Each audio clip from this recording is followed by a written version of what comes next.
de chance. Voilà, et bien écoutez, il est coutume de dire, Monsieur le Président, Monsieur le Maire, Mesdames et Messieurs les élus, Mesdames et Messieurs, chers tous. Et en ce jour, ça ne vous étonnera pas, mais peut-être, me viennent à l'esprit deux mots, courts, brefs, mais évocateurs. Ouf et joie. En effet, depuis 1996, je tente de faire aboutir ce projet qui finalement ne prit vie qu'il y a 6 ans, si vous dire le parcours. J'espère qu'en le contemplant aujourd'hui, chacun ressent calme, sérénité, apaisement et bonheur de vie. Tout cela est dû aux nombreux participants qui ont su apporter leur pierre à l'édifice, puisque je ne suis pas seul, loin de là, aux travaux des architectes qui m'entourent. Je commencerai par toi, mon cher maire, mon cher Christian, ta modestie dut-elle en souffrir? J'espère qu'elle en souffrira. Tout au long de ce projet, tu m'as, avec tes élus et fonctionnaires municipaux, soutenu et apporté jour après jour des pensées et des réflexions qui ont nourri mon projet. Ta vraie passion est sur elle, elle est sur les moi. Et ça, je le pense profondément. Tu as transformé cette vie, tu as nourri ce projet. En effet, grâce à toi, il y a mixité sociale, logements sociaux locatifs, logements sociaux accession, logements accession privée, mais aussi équipements ouverts aux enfants, une crèche, 60 berceaux, un groupe scolaire de 10 classes. Le tout construit en bordure de voies piétonnes, ouverte à tous, aux résidents bien sûr, mais aussi à l'ensemble des Surédois au milieu des jardins. Ça, c'était ton idée première. Surtout pas créer un îlot en opposition avec les gens qui habitaient autour. Donc c'est ouvert à eux et c'est fort bien. L'inspirant des peintres Lampigny et Famchi, actifs sous la dynastie Tsing, j'ai créé un ensemble de petits vides, jardins plantés en cœur d'îlot et grands vides des promenades centrales. Et ça, c'est très important, c'est un peu la particularité de l'ensemble. Un ensemble bâti ne peut s'inscrire dans l'espace avec discrétion, sans un environnement de petits vides qui conduisent au grand vide. C'est ainsi que les cœurs d'îlot, petits vides, ne sont plus espaces fermés réservés aux poubelles et autres équipements comme l'on voit à Paris, mais des jardins qui chacun décline leur personnalité, jardin classique, jardin romantique, jardin japonais, jardin anglais. Et là, je ne vois pas, mais je veux dire merci à notre ami paysagiste Pierre Georgel, deuxième pierre de l'édifice, ô combien importante. Et les jardins, pour moi, c'est capital. Après Christian Dupuis, nous avons rejoint un ami de grande expérience qui malheureusement peut être là aujourd'hui pour des raisons familiales, Christophe Baquet, directeur général de Cogédine. Je savais pouvoir lui demander beaucoup, ce que j'ai fait, soyez-en certains. Outre ses compétences, il est d'une grande générosité, cas exceptionnel et trop rare chez les promoteurs. C'est une rareté. Outre ses compétences, comme je le disais, au-delà des espaces entre eux, les jardins, les volumes bâtis ont été créés, ordonnancés dans le seul but de rechercher le beau. Et ça, c'est vraiment ma passion, parce que j'estime que le beau ne s'oppose pas au laid, mais bien plutôt au mal. Le beau, ouvrant sur le bien-vivre, l'harmonie familiale et sociale, opposé au mal, capable à l'extrême d'ouvrir sur la discussion de l'homme par l'homme, et pour ça, c'est le sommet de l'horreur. L'architecture est au départ dessin manuel, et ça c'est très important pour moi, par centaines, afin de multiplier les événements, les séquences, aussi bien horizontales que verticales. Les dessins, les matériaux, les pleins, les creux, sont là pour gommer toute répétition et ainsi créer une fructueuse diversité. En clair, et vraiment je voudrais insister là-dessus, le clic-clic répétitif de l'informatique ne peut a posteriori détruire le dessin manuel, revenir à un monde d'autonomie, qu'elle induit trop souvent dans l'architecture actuelle de ce qui constate. L'alternance de vide et de plat, les saillies, les retraits, les angles marqués, les oriels, les rideaux, les terrasses créent un tel mouvement que toute monotonie, tout ennui sont bannis.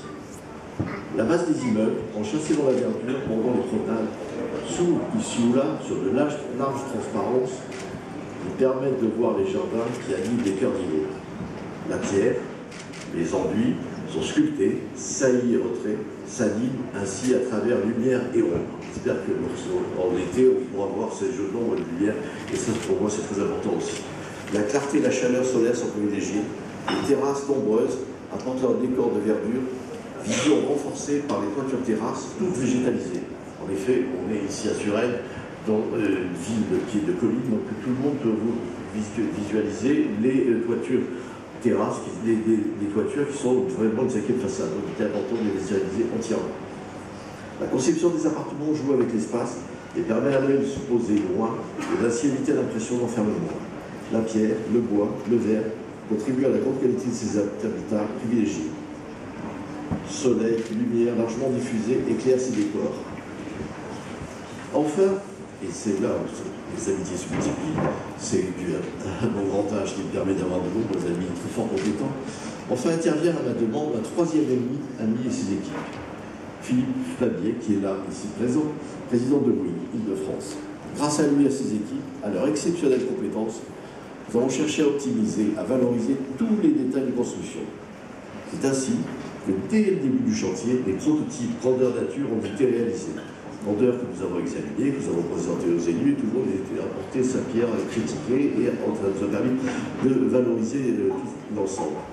Et je vais vous donner ici un exemple qui est une grande nouveauté lorsque l'on a programmé. C'est l'ensemble des serruriers, comme vous avez pu le voir, les garde-corps et autres, qui ont été découpés et assemblés grâce à une découpe au laser, qui est une belle nouveauté, qui supprime tous les cordons de soudure qui sont souvent appelés à rouiller, baveux, rouilleurs et autres.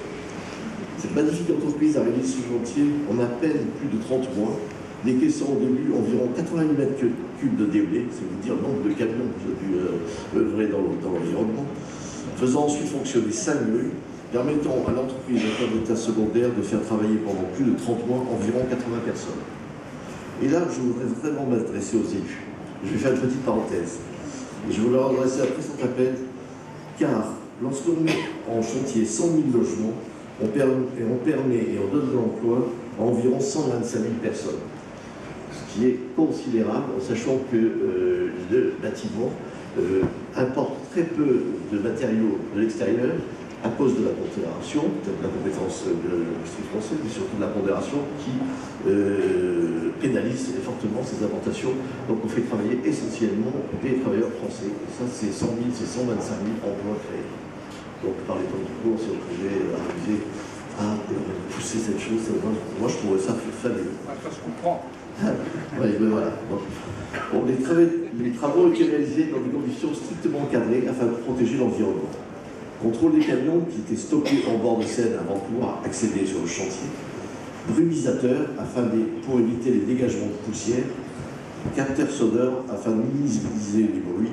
Le tout encadré par un bureau d'études spécialisé dans l'environnement. Toute cette mise en œuvre pour aboutir à la construction d'un ensemble approchant les 600 logements, accompagné par une crèche de 60 berceaux qu'on va plus le voir, et un groupe scolaire qui n'est pas encore livré mais qui le sera plus loin, de 10 classes.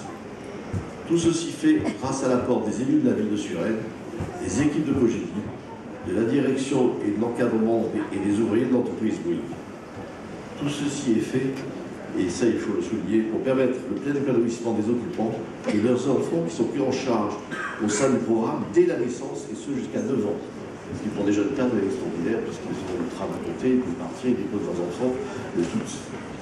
Tout ceci est fait pour accueillir l'ensemble des habitants de Suresnes au sein de promenade, puisque c'est ouvert à tous aux Suresnois. Paysagère, sécurité, calme, apaisante, permettant repos et rencontres. Occupants et habitants pourront ainsi poursuivre la recherche de bien-vivre à travers un lieu permettant l'épanouissement de l'harmonie familiale et sociale. En conclusion, et vraiment c'est un grand merci que je veux adresser à Christophe Dupuis, à son conseil municipal, à Christophe Baquet et à ses équipes, à Pierre Georgel et à ses jardiniers, et à Philippe Fabier et à ses techniciens. Merci à tous.